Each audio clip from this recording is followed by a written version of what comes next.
semuanya, bertemu lagi dengan saya dan kali ini kita akan membahas tentang digital marketing basic. Basic dari digital marketing sendiri adalah bagaimana cara kita membuat strategi untuk memasarkan produk kita atau mengenalkan produk kita. Dalam membuat strategi dalam digital marketing, kita yang pertama harus memahami apa produk yang kita jual. Sedangkan yang kedua, kita harus tahu nih target market kita itu ada di mana. Dan siapa nih kompetitornya yang paling dekat dengan kita.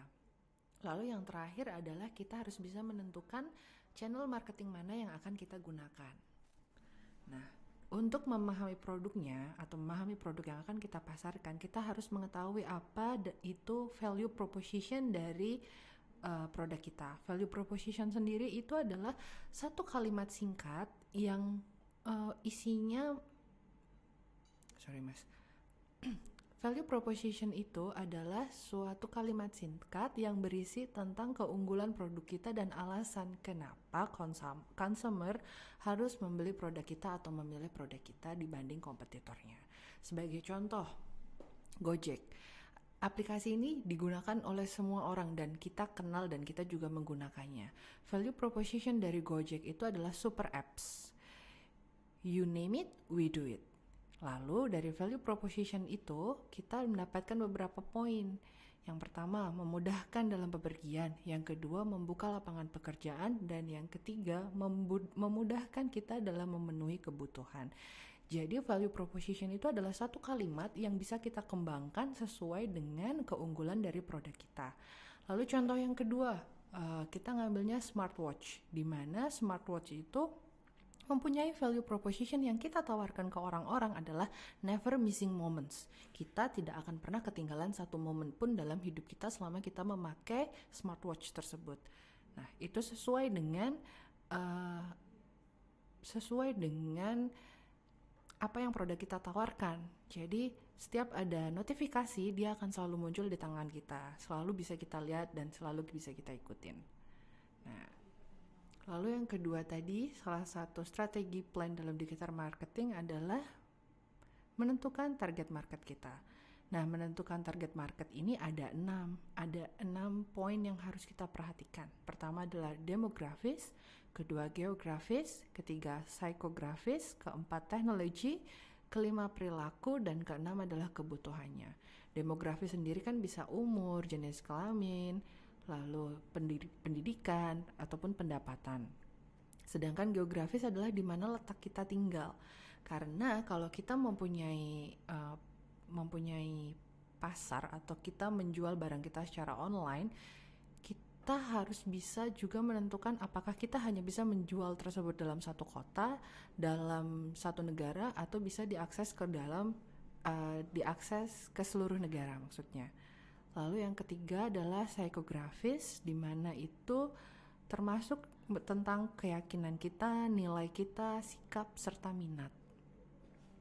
Karena kalau kita ingin mengiklankan suatu produk kita, let's say produk kita adalah mobil. Kita tidak bisa hanya mengiklankan mobil tersebut melewati Instagram, atau kita tidak bisa mengiklanin produk tersebut melalui Facebook Ads. Akan lebih baik kalau kita membuat konten YouTube yang akan lebih baik kalau kita membuat konten YouTube tentang mobil tersebut, bagaimana caranya, apa kelebihannya, dan lain-lainnya, dan menguploadnya, kemudian kita mendapatkan pasar, jadi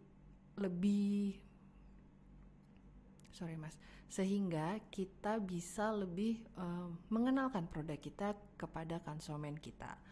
Lalu yang keempat ada teknologi. Teknologi sendiri kita harus tahu nih, kebanyakan pasar kita itu menggunakan device apa. Apakah mereka itu hanya menggunakan salah satu, atau maksud saya apakah mereka itu hanya menggunakan produk yang basisnya iOS, softwarenya iOS, atau mereka menggunakan yang basisnya Android. Dan kita juga harus make sure apakah webpage kita atau pasar kita ini bisa diakses melalui desktop, handphone, ataupun tablet. Nah, yang kelima ada perilaku. Perilaku ini adalah tindakan konsumen Apa yang akan mereka lakukan ketika mereka melihat iklan kita? Apakah langsung datang ke webpage kita, ataukah mau langsung melakukan pembelian, atau bagaimana? Nah, kita harus analisis tuh perilakunya. Lalu yang terakhir adalah kebutuhan, dimana itu tidak bisa kita yang tentukan, karena itu tergantung dari kebutuhan konsumen kita. Apakah dia benar-benar butuh barang tersebut atau tidak, atau ternyata dia hanya ingin lihat-lihat saja begitu.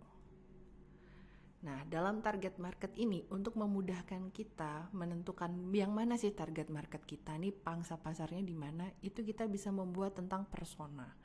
Sebagai contoh, di sini ada, sebut saja namanya Jenny, umurnya 28 tahun sampai 38 tahun, tinggal di perkotaan, dan dia mempunyai gaya hidup yang sehat.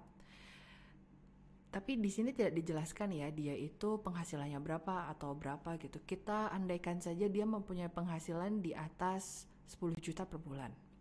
Dia tinggal di perkotaan dan dia ingin membeli smartwatch. Dia ingin maintain kesehatan dia ingin maintain asupan kalori yang dia makan, berapa kalori yang dia bakar sehari itu gitu.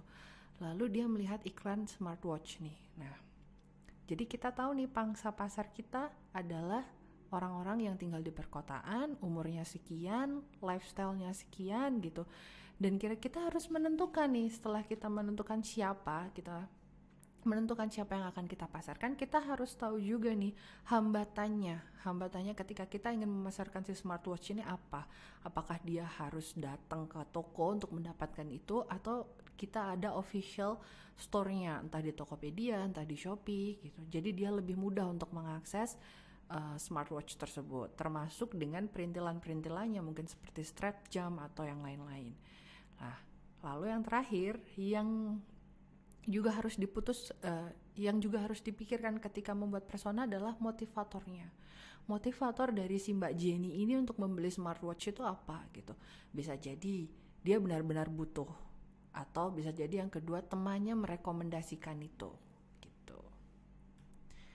Nah, strategi digital marketing yang ketiga adalah kompetitor. Kita harus tahu kompetitor kita itu siapa. Makanya sebelum kita memasuki atau membuat digital yang ketiga itu adalah kompetitor, di mana kita harus mengetahui siapa kompetitor kita. Sebelum kita belajar tentang digital marketing, ada baiknya kita memahami beberapa model marketing yang sudah ada. Contohnya Porter 5 Force, di mana Porter 5 Force ini menjelaskan tentang competitive positioning kita, siapa kompetitor kita, siapa new entrants-nya, terus dari mana sih kita bisa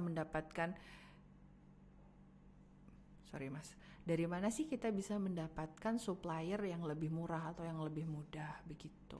Ada baiknya kalian memahami tentang Porter 5 Force dalam membuat digital marketing strategi, terutama untuk kompetitor. Nah, yang keempat adalah menentukan marketing channel. Dalam menentukan marketing channel ini, kita akan Yang keempat adalah marketing channel. Nah, marketing channel ini kita akan banyak berhubungan dengan OKR dan KPI. OKR itu apa? OKR itu adalah Objective Key Result, di mana Objective Key Result barang yang kita pasarkan itu harus specific, measurable, relevant, and attainable. Nah, spesifiknya itu bagaimana?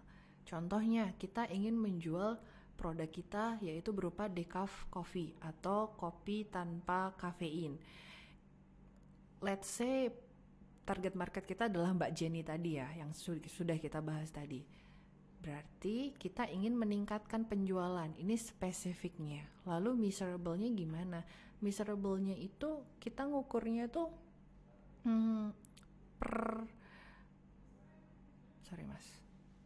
Measurable ini kita ngukurnya per minggu itu bagaimana? Apakah 50 gelas per minggu targetnya atau 10 gelas per minggu gitu. Lalu relevan ini target kita itu harus relevan. Kenapa relevan? Soalnya gini, kalau kita jualannya decaf coffee, kita jualnya ke orang yang seperti Mbak Jenny tadi yang tinggalnya di perkotaan, healthy lifestyle gitu. Tapi kita maunya selama 3 bulan itu, kita maunya kita menjual 1000 gelas. Itu kan sedikit agak susah karena tidak semua orang mau minum kopi tanpa kafein. Nah, yang attainable itu tadi adalah jangka waktu kita bisa mengachieve target kita. Lalu yang terakhir adalah tentang key performance indicator, di mana key performance indicator ini akan menjadi guideline kita. Apakah channel marketing yang kita gunakan itu sudah bisa atau sudah oke untuk kita kembangkan lebih lanjutnya. Dan hal-hal yang perlu diperhatikan dalam menghitung KPI suatu channel marketing itu ada conversion rate, total revenue, new customer, and bounce rate. Conversion rate sama bounce rate itu apa? Conversion rate itu adalah sebanyak apa orang datang ke page kita, sebanyak apa orang membuka entah website, entah Instagram atau yang lain-lain gitu kan, dan melakukan penjualan di sana atau sekedar datang, itu juga sudah bisa dihitung sebagai conversion rate. Lalu bounce rate-nya itu apa? Bounce rate itu adalah jumlah dari pengunjung yang kita sudah membuka webpage kita, namun mereka langsung nge-close begitu saja karena website kita atau halaman kita itu tidak menarik untuk mereka. Sedangkan total revenue jelas adalah jumlah penjualan yang terjadi dalam channel marketing tersebut. Sedangkan new customer ini adalah seberapa bagus halaman kita atau seberapa banyak orang-orang nih orang baru yang datang mengunjungi halaman kita. Biasanya dalam menghitung ini semua itu kita bisa menggunakan Google Analytics. Nah, sekian dari saya. Kita akan berjumpa lagi di kesempatan yang berikutnya. Terima kasih.